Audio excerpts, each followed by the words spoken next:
Hi guys, and welcome back to another episode of Rebuilding Stockport. Today we're on the page of Keith Burton, but many things first. First of which is that today, in theory, my plan, since I have the day, is to try and record the rest of the season, basically, in theory. Now, if we were to, of course, go in the playoffs or something, that wouldn't, I'm not going to have time to do that. But in theory, it should be 3 episodes now till the end of the season, and I'm going to try and do them all today. So, I'm alright, I'm feeling pretty confident now, but see what we're like in a couple of hours' time. You'll get to watch my emotions either get much better or worse over the course of the next 3 days of video. So look forward to that, I suppose. The other thing is that the game has updated. There's been an update overnight. It's a hot fix. I looked at the patch notes, and essentially it was just some stability fixes and some stuff to do with French players' wages, I believe. Now, in theory, the match engine has not been touched. Now, you can actually see what version of the match engine you're running if you look in the game status screen, but unfortunately I don't have a comparison, so I don't know if that's changed. It shouldn't have changed. However, some people have reported some strange things like lots of red cards all of a sudden, although it could be confirmation bias, of course. You have to always look at that as an option first. But the reason I'm on the page of Keith Burton is that Leicester actually came in with a £2 million bid for the guy on transfer deadline day. A guy that arrived in the summer for free after being released by Man United, and Leicester already wanted to pay us £2 million for the lad. You can't really go wrong there, considering he's not even really been in the team that much as of late. Nerfield's forced his way back into the starting 11, and Burton's taken a back seat, but hey, he's still fighting. The other thing is that a few days before the end of the window, West Brom came in with an £8 million bid for John Okoro, and it had a 40% of next sale clause. That was already in there, or it might be in percentage, but either way, of profit. That was a huge bid for John Okoro. Thankfully, he'd already agreed to stay, so I could just turn it down. But £8 million is the most I've seen bid for any of our players in this save so far. John Okoro clearly has mad potential, and he's really proving himself this year. He's having an even better year than last year, which is astonishing. The board have also let me have 3 more scouts, which is coming in very handy with scouting the youth intakes that we're doing at the moment, because we bloody needed to.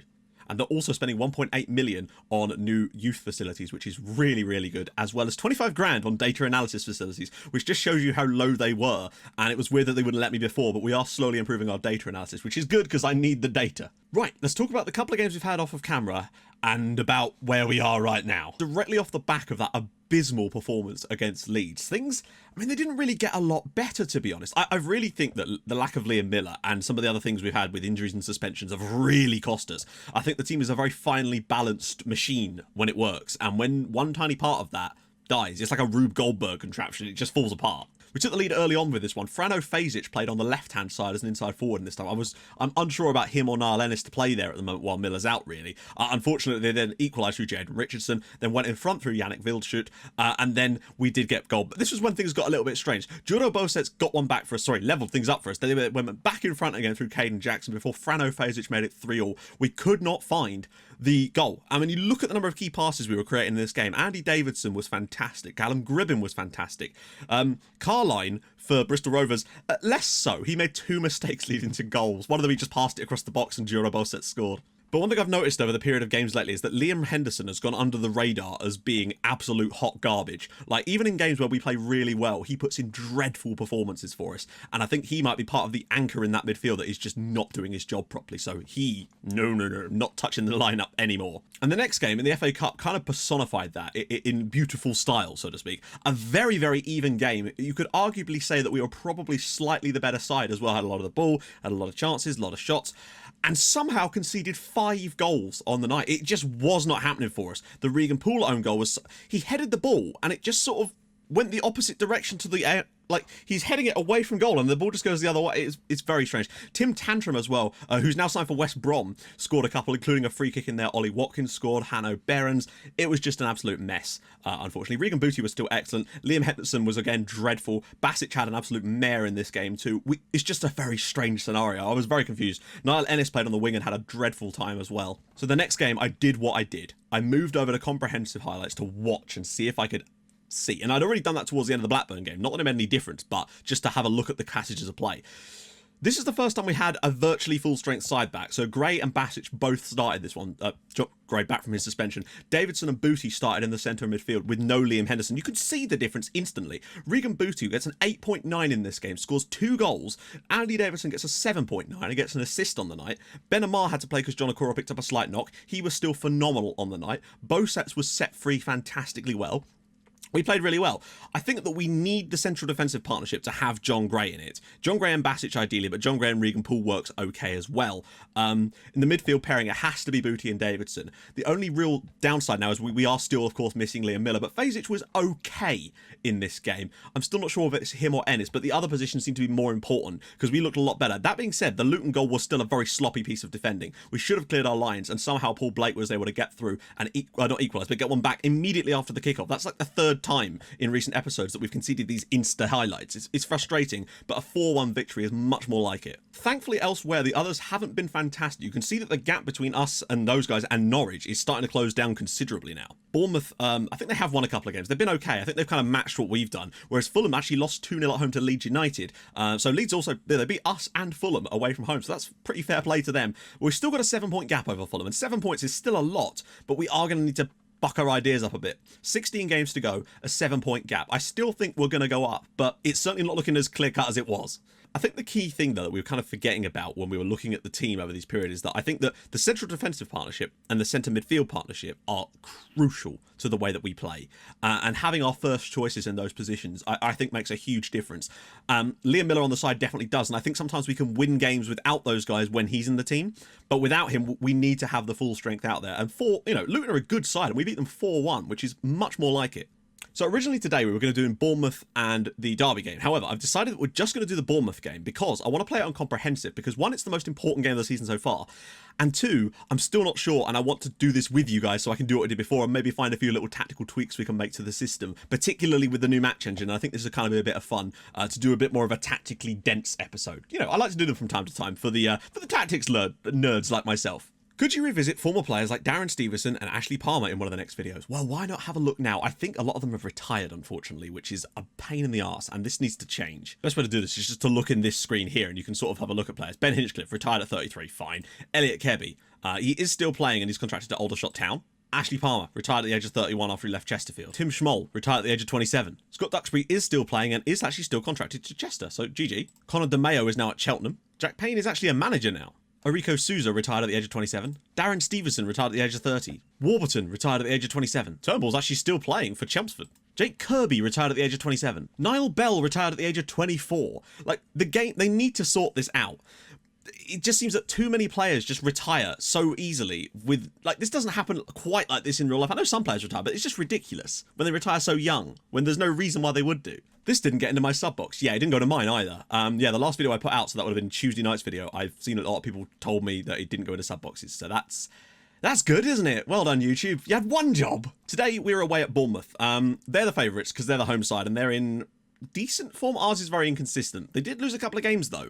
They lost to Barnsley as well as that. They lost after the Ipswich game. They lost to Barnsley too. So, quick pick it is. Ennis or Fazic? Like, what I've been doing is having Fazic there, Gribben in the middle. But I'm not sure if maybe I should give Niall Ennis a chance today, have a little bit of extra pace, and Fazic just done so well in that middle area getting goals. Maybe start with Gribben on the bench for today. But the key thing for me is the other partnerships. Is Okoro not back fit yet? I don't think he is he? No, Okoro isn't back fit. He strained his wrist ligaments, basically, and he has got protection, but he's still not fully fit, and it's a bit pointless. I wish I hadn't done that now. But we do have the partnerships back. Booty and Davison in there, Basic and Gray. The other thing I think the issue is that as well, we don't have the proper link down this side at the moment, due to the constant having to rotate players at the moment. So maybe just trying to stick with a partnership on this side is maybe a better idea, trying to build the link. So maybe we will let Niall Ennis get a run of games here, build up a partnership with Vashon Nerf and try to just improve on that wing, because I think that does make a difference. You can see negative here. Opposition goals from long-range shots. Yeah, I'm not confident about this. The way we've played lately, it's been fits and starts. I feel like having the full strength nearly back. It's just these areas. Right then, no beating around the bush. Let's go. I'm also kind of interested in who are Fulham playing. They're away at struggling Bristol Rovers, who I believe are now, second from bottom, which is a shame for them. You feel like Fulham probably will win there. So it's quite important. You know, if we were to win and Fulham were to lose, the gap could go back up to 10 points, but it seems unlikely. Elanga's ball in immediately, cleared away, dribbling out of defence, and he's gone straight over the top for Burst. Oh, it's a bit... Oh no! Boast! He has to score. Juro Bosets has to score there. That is a golden opportunity to give us the lead so early in the match as well. Oh, Davison's in! Saved by Bettinelli. What an opening 4 minutes. We've already had 2 golden chances. Booty. Oh, goes for... Gray heads it over the crossbar. What a start to the match. This is what I want to see. This is literally more than I could have asked for, although we haven't taken our chances, and that has been the bane of my existence over the past sort of couple of episodes. It's just our inability to take... Oh my god. Let me guess. What a save. Louis Molden pulls one out there. He's got to get the cross in here. Nerfil. Cleared away. Davidson. Fazic. Oh, yes! Frano Fazic's 13th goal of the year. Putting him as the attacking mid really does seem to work. Grebin's great from set pieces and stuff, but Fazic just has this extra level of instinct to get into goal-scoring positions. He really does. He's played the majority of his time in that attacking midfield. That's a lovely touch from Fazic. Dreadful goalkeeping from Marcus Bettinelli. And it's 1-0 to Stockport County. This would be huge. It does concern me about the options in behind, and if we were to get a second goal, I might consider a deeper line. Maybe. Just maybe. Oh my god, look at the space at the back post. The line goes all the way through, and it's a poor effort. That's the one thing we've really struggled with. That particular passage of play, where they'll cut inside and drive towards this central area. I do wonder if a DM would be a better point for that kind of system, for when that starts to happen in games. Because then he'd be able to cut out that channel, and in theory, stop that from happening. But the problem is it would limit us going forward. So I wonder if... Oh god. Well. Anthony Elanga, back post, Bournemouth level. Yeah, Ethan Laird switched off, gets caught out, just as I was talking about something else, and now it's a dreadful ball out from Louis Molden, to be fair. He's got to do better. I don't know why. Dagerstal comes across, ball across, and yeah, Ethan Laird, nobody to be seen. I think, to be fair, he's moving up the pitch because he thinks the play's moving on, and now it's 1-0 here. Here we go, Davidson, channel, oh, Ennis could have made the run. Bosets! Over the crossbar. Great opportunity to equalise, to go back in front. Again, he's able to just cut inside here and go all the way bloody through. Yep. I sense the DM is this is how we've been conceding a lot of goals. Those players cutting inside from the wings and just having free reign into that position because we don't have a defensive screen. Lecco just picks it up, runs straight through. The defenders come out but don't really do anything, and then the fullback sort of doesn't track his runner at all. And Elanga now has 2 goals. Right, we're going to mark him up, and we're going to have to bring on a DM, I think. Just change things up a tad. Fazic, I'm going to keep him on the pitch as a box-to-box so we can push forward. Maybe even a centre mid on attack just to get him further forward. But we need someone in that space. It's also a good opportunity just to experiment with things like this in a game that is probably the toughest match we'll have all season, you know. Ben Amar, out wide for Niall Ennis. Keeps it in play. Whips it across. Davidson! Oh, it's over the bar again. Ennis isn't having a bad time out there, to be fair. But I'm still not opposed to the option of bringing Fazic there and someone else into the middle. We're going to get stuck in. We've not got a huge amount of bookings or anything, and I might actually go to the counter press just to try and do something. I might actually just turn that back on as well, because I haven't noticed anything drastic changing since we switched to that. And the other thing to bear in mind, of course, is the fact that you're not going to win every game. Sometimes, no matter how good your tactical changes are, or even how bad, because sometimes even bad tactical changes change games, sometimes you're just not going to win. Ennis cutting inside all the way through here. Niall Ennis, good save from Bettinelli. That was instant impact. Not that we did anything to cause that, just instant impact. This is a good territory. We tend to do quite well from these positions if we could just keep the ball. Fazic blasts it wide again. Like, Niall Ennis has done okay, but I'm going to switch Fazic into that role, and I'm going to bring someone else on here. I'm going to go with Callum Gribbin instead. I know that that's not really a natural position for him, but he's got good attributes to play there. I might switch back to the other style of play as well for the final sort of 15, because it just doesn't seem to be happening for us at the moment. The simple issue we have at the moment is we're just not getting the good positions. Now, yes, we could concede goals by going back to this, but we're not creating anything. We've looked solid defensively since we switched to that, but we've not created anything, and we need to get a goal. Boy, I think it's just free kicks now, isn't it? Fazic, right, he's won it. Somehow has lost it. What was that? He won the tackle and then just gave the ball back to him. Oh, well, there you go. That's 3-1. That's game over. That's disappointing, because we won the ball here in brilliant fashion. Oh, dearie me. And then Lecco's at the far post, and it's 3-1 Bournemouth, and that's game, set, and match. And they've deserved it. The chances created, they've been the better side. We're not spreading the play anywhere near as much as we were before either. Ida, here we go. Adam Ida's through, and he's had his shot saved by Marcus Bettinelli. Another good chance, but they're not great chances. Right, set us away, Fazic. Go on, lad.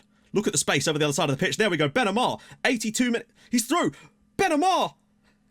How are we missing these? Well, there we go. Bournemouth 3, Stockport 1. They deserve to win. They created a higher caliber of chances, and we didn't have an answer for it. When we blocked their sort of their attacking threat, then it neutralised. This is the thing. That being said, I don't believe it's the end of the world by any stretch. It is only our 6th defeat of the season in 31 matches, and it was away to our direct rival. Yeah, a draw would have been better, but you don't always get what you want. Fulham only just got past Bristol Rovers in the end. And I still believe that our main promotion rival is actually Fulham and not Bournemouth, because I do believe they will eventually just stretch their legs so much that they go straight past us. But we definitely need to get our act together over the next big batch of games that we're going to try and do off camera. I still don't believe that this is representative of the full season, but it definitely does give me an idea that I think if we were to get in a vulnerable position in a game, we can switch to that DM and become a lot more defensively stable, just making sure that we know we don't want to score another goal again.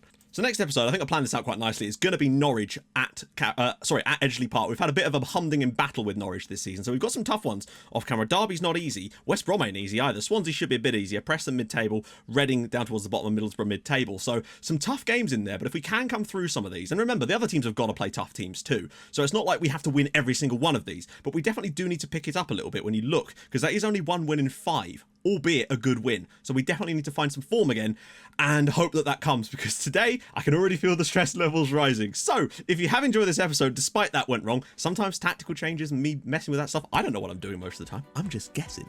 It ain't always going to work. Anyway, if you've enjoyed it, drop a like on the video. That'd be awesome. And if you're new to the channel, hit that subscribe button for more videos like this, hopefully ones where we win more often, in your inbox every single day at 6. And I'll join you guys in the next episode for the Norwich game.